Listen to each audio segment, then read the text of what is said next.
speaker in this session is Paul Morrell. Paul has an absolutely amazing set of experience around the built environment. His background is as a chartered quantity surveyor.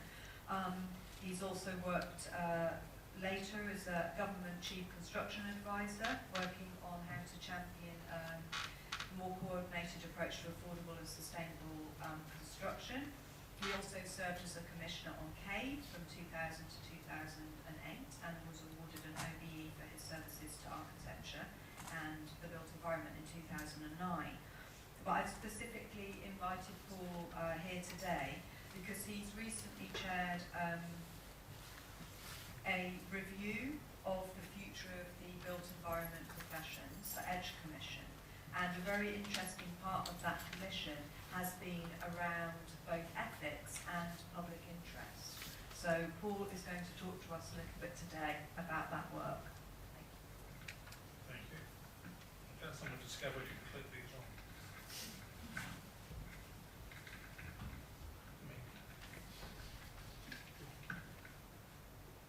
Hang on. I put research in brackets here because I'm going to talk really about the built environment rather than research about it, but on the grounds, I suppose, that if what happens in here doesn't have some beneficial effect out there, it isn't worth much. And too often, by the way, it doesn't. So why now is the question, but also why me? And to agree, Jane has introduced that subject.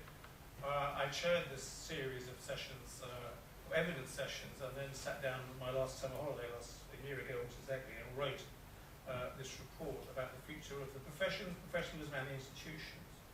And it's kind of led to a fairly typical press reaction, I guess, on the grounds of the sort of the threat that exists to the professions, that in 10 years they're going to be gone, which they're not.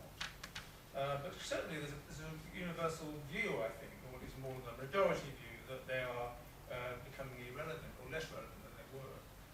Their position is becoming undermined and confused.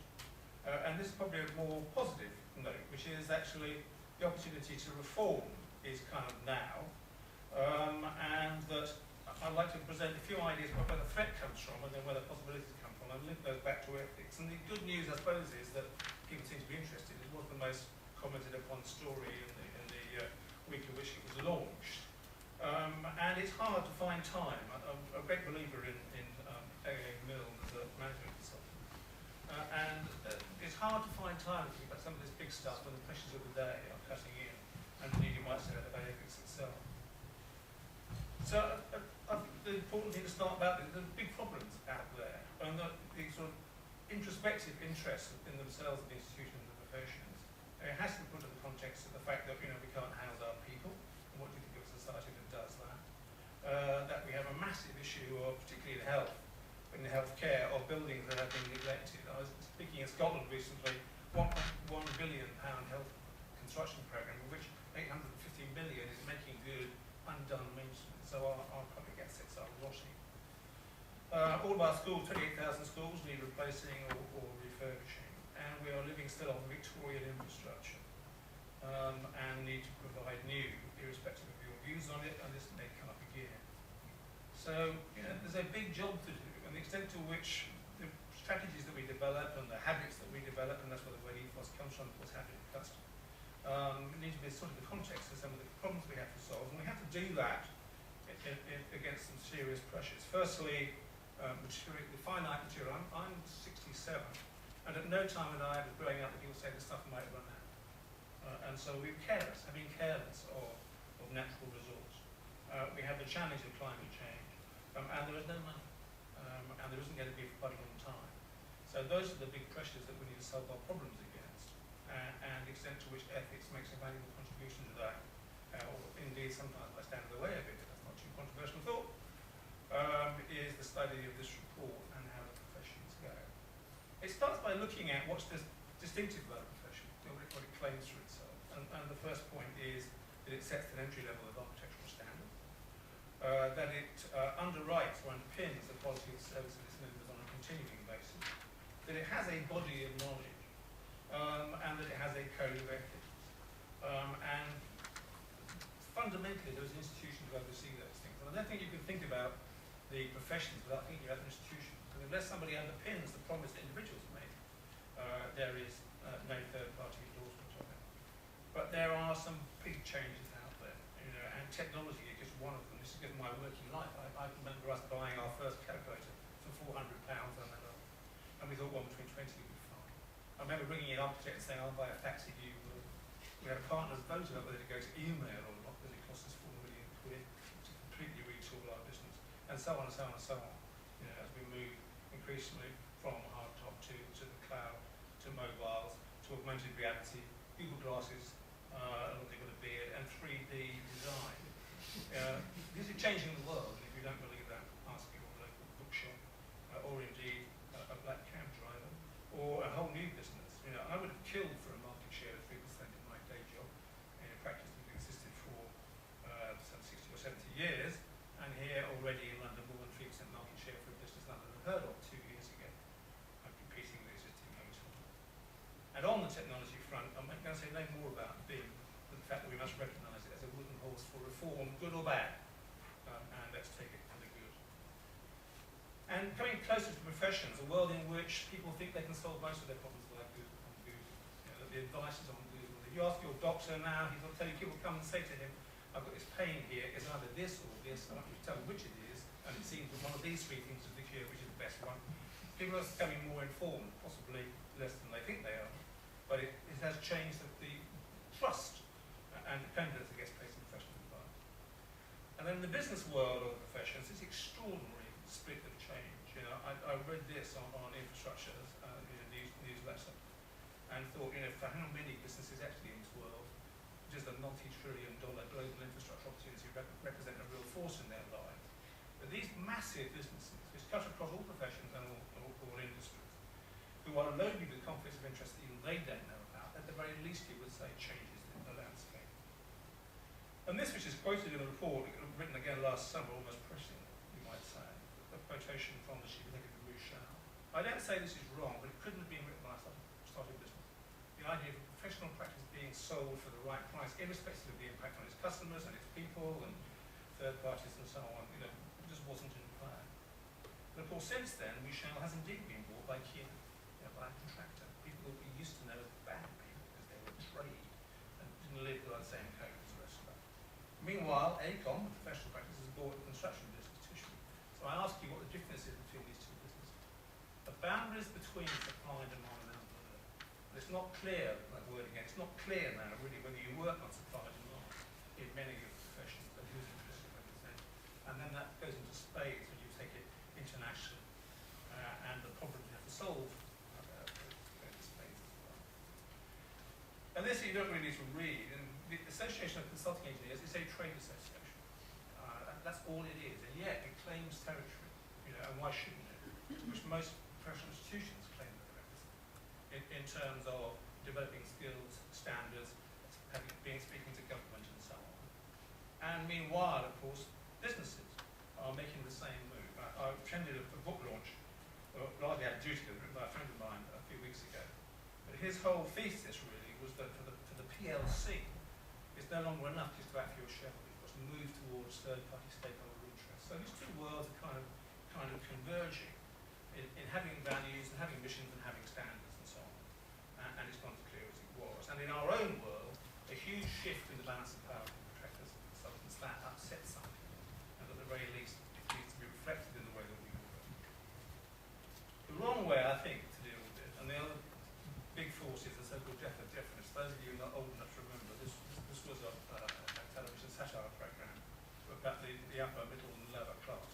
And this person's constant refrain was, I know my place. And much of the way the industry is currently organised assumes that people will know their place. But deference has gone, the automatic right and so on. So all of the institutions kind of are in a problem in a new place, and it's not unique. There's a general mistrust of institutions that set themselves up at holding some kind of higher truth. And I particularly like this quote from the Archbishop of Dublin. It actually poses a really serious, if it's not an ethical issue, it's certainly an interesting point of principle, which is, this is the response to the public vote in favour of gay marriage in Ireland, which this bishop voted against, of course. But then says after we need a reality check, consider our realities and so on. So how do you hang on to what you really believe in and yet stay relevant? Is an interesting question for all institutions, not least the church. The positive side professions really did possess those things that they came special about themselves, that would have a market value. And so one controversial thought might be that the answer to an increasingly market-based problem might be itself market-based. Why is it worth being a member institution?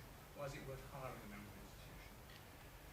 And for education, therefore, there's a number of recommendations which I'll skip through quickly to get to the ethics point. That really maybe we can just start breaking down the silos that damage so much of our industry because they're born of the Victorian idea of separate profession.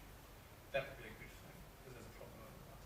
Maybe in terms of standards of service, how about an officially operating TripAdvisor? This horrifies people in professions. The idea that there might be a blog where you can look at how good you are personally. But even if it's in the hotel world, this would be a factor of your life and how you live it. The body of knowledge point, actually, you say to people, that's great, show me your body of knowledge. Show me genuinely pre-digested research that's applicable in use and can start solving some of our problems. It isn't there. So we need something like the King's Fund, and therefore we need something like its budget, to start producing research that starts to solve some of those problems at the beginning. And then the big subject really for today, which is ethics and more complex than public interest. You've seen this already from David. The problems with ethics, first of all, that they are massively variable codes across the institutions. And this is basically the RIBA's three principles that David referred to. This is the CIOB's principle. And you might think reading the idea of contractors having an institution might challenge some of our forefathers somewhat. And you might look at this and a bit like Napoleon's forces looking down on the churches of Moscow and thinking that either showed a very godly people or people much in need of God. Does this demonstrate that contractors really believe in rules or that they need laws? The very least you would say is there's an inconsistency. And if you remember the public, what do you expect it to respect of these people? And, bless Jeremy, quoted for the third time today, probably demonstrates how little thinking there is going on this subject. And I think actually him quoting it to another of yourself. But, codes of conduct of their own don't do it. A point that I thought I would mischiefully illustrate with this chap on his Saint-Tropez estate. And I use it because this chap, whose name is Charles Worthington, trained as an architect, but actually made his money as a hairdresser. And did he, at that point, I want to lose all that moral fibre that he'd been trained into and become in some way a lesser moral? Or did he just do that because he got rich? And in the shortest sentence in the report written a year ago, you might say, impressive. It is easy to have code values. If it's not enforced and it's not lived, it means nothing. You have to have a code even if setback is not to listen to it. But also, sadly, need to recognise that we don't carve stuff in stone anymore. That things change. This has already been made as a point indeed. And I've adapted a cartoon from Private Eye here to say that maybe because of scepticism or cynicism, things that are handed down from on high are now distrusted in a new way and so on. And these words, which we've already bounced around, the codes are littered with these words. There's already been made, by Salad and others already, that they're easy on their own, but all the time they're in conflict with each other. There are relative levels of honesty, that openness and confidentiality fight against each other and so on. And when you have respect for colleagues, which is most institutional standards say, in other words, other people qualified like you, what about respect for others?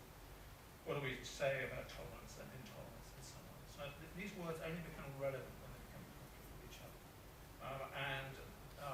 This makes 2 points really. That point, from Mahabharata, that point, and also how things change. Because apparently, when you were lying to a woman, that's not a sinful thought. The world has moved a bit since then. And the language, of being sophisticated and maybe being political and so on. Some of you will remember Economical Truth, which was said by the Cabinet Secretary on the spy catching trial.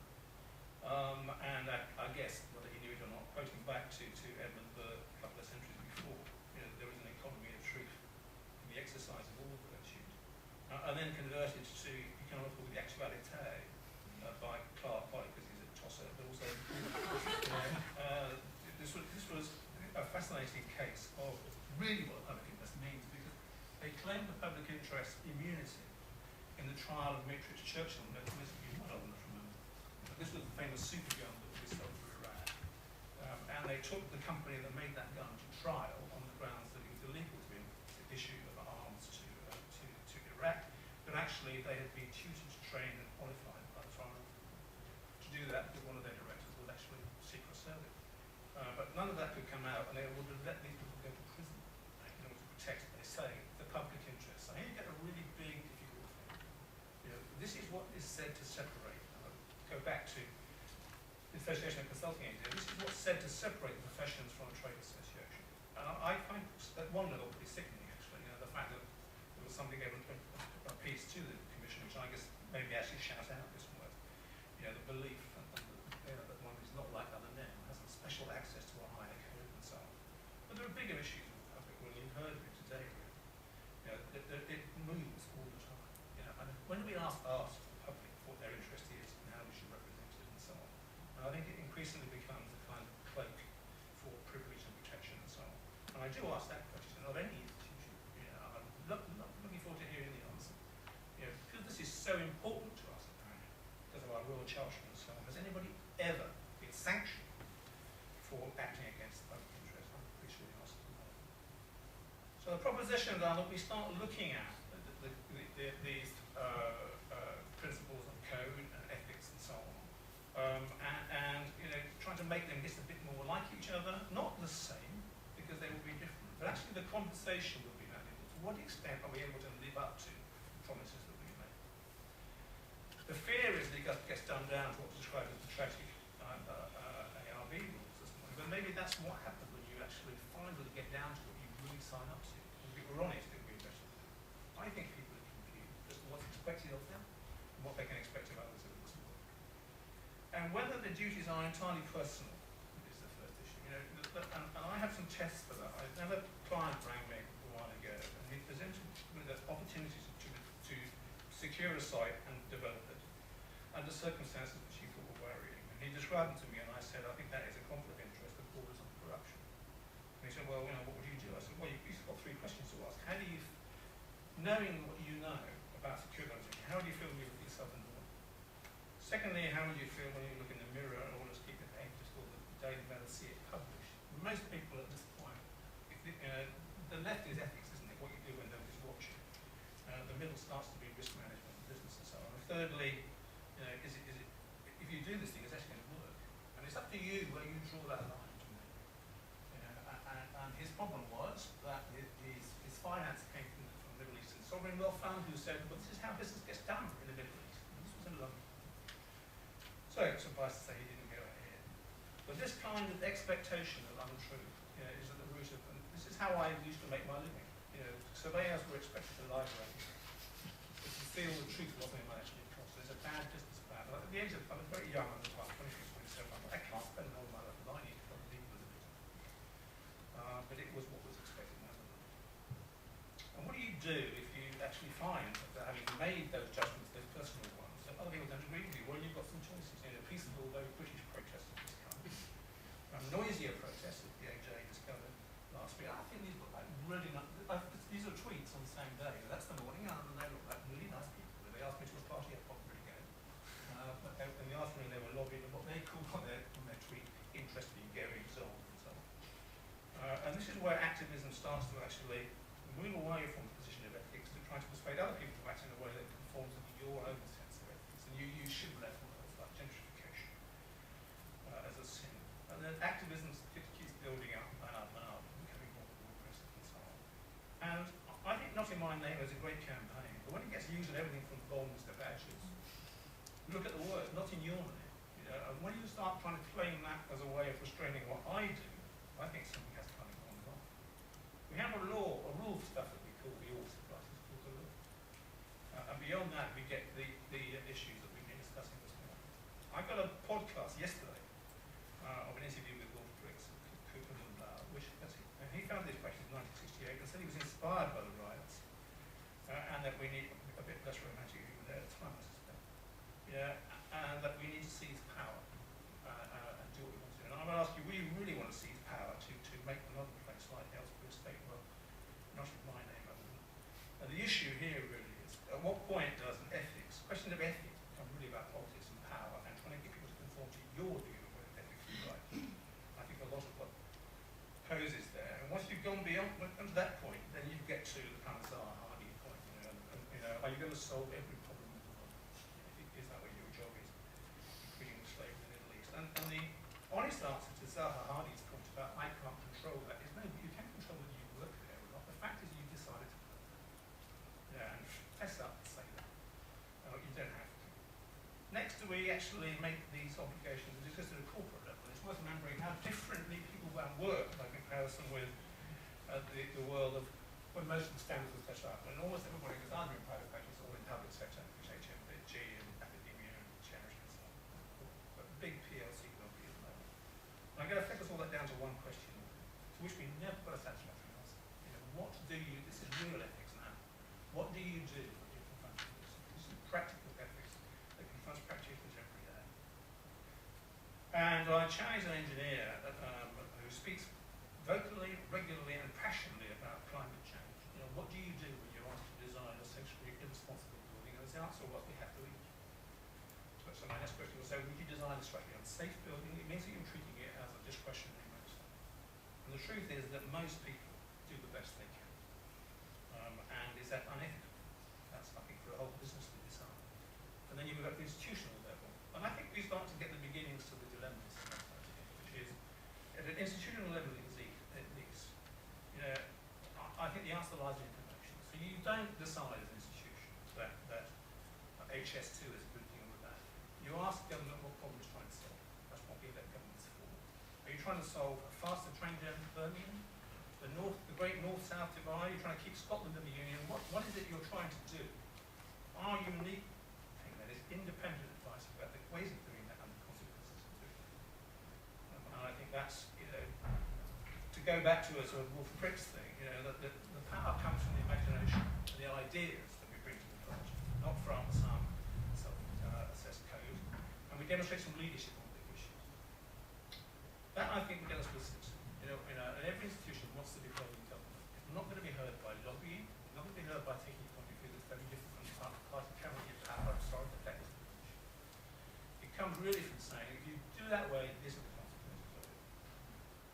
And just to round off then, the report says we need to learn to collaborate, we need that habit and so on. And there are some things, if you're interested in ethics, you should be interested in these things too. Our buildings don't work. Over and over again, they don't work. In energy terms, even our best buildings use twice as much energy as we expect them to do, and 5 times the amount that have been advised. They're expensive and impossible to build, and we give the clients a so-called hard landing. What place, a sense of ethics, is actually the very thing that we're selling doesn't do the job, and all of our clients are unhappy. I don't think that is a good story. So when we make promises to our clients, how about keeping that as a start? That would be a good thing. And why can't we, as a series of professions, collaborate everywhere? There's only one picture on this climate change. There's one single issue about what institutions should and must take a position for climate change.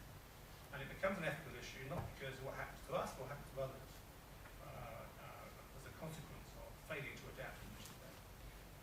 And we've got to stop telling government to solve the problem. Again, if we want to hold ourselves out as ethical, we have to find practical solutions to this problem as part of the environment. All of that calls for industry reform. The industry is upside down as a consequence of these professions. This is how we give out work in the British construction industry. We appoint a god architect or engineer and we try to dribble some work into some code and stuff. Down here, people actually do stuff. We make stuff. And they are separated from the process by a Victorian idea of hierarchy. I call this the Bullhorn problem, the hierarchy problem. So people who actually make product and who fix things for things are not there. And they're not there because historically they've been the lesser people that we've talked about in the minds of the institutions. So we need to achieve that and create the only thing that I know works after a lifetime of construction. My dad was a contractor. I've been working on building sites for 65 years. Is it very good to team? The risk to me of not going this way is that we lose the potential of integration by not integrating, by talking people to make stuff. And on the other side, if the whole power moves to those who make stuff and fix stuff, then we lose the ability to use the imagination and creativity that only designers can do. So why now? Because there's a change in the balance of power. The contractors and the trade contractors are just forming a single trade association, first time in a century. So I talk to each other and so on. Should we watch that and say that's the trade, or should we think that has some lessons for us too? My least favourite saying, particularly architects, must reclaim the high ground. There is no high ground. It has to be a now collaborative process. And we need to get rid of this Victorian idea that says caricature actually written quite seriously against the idea of giving the working man the vote. Didn't need it because he should get to know his club and get rid of his class base.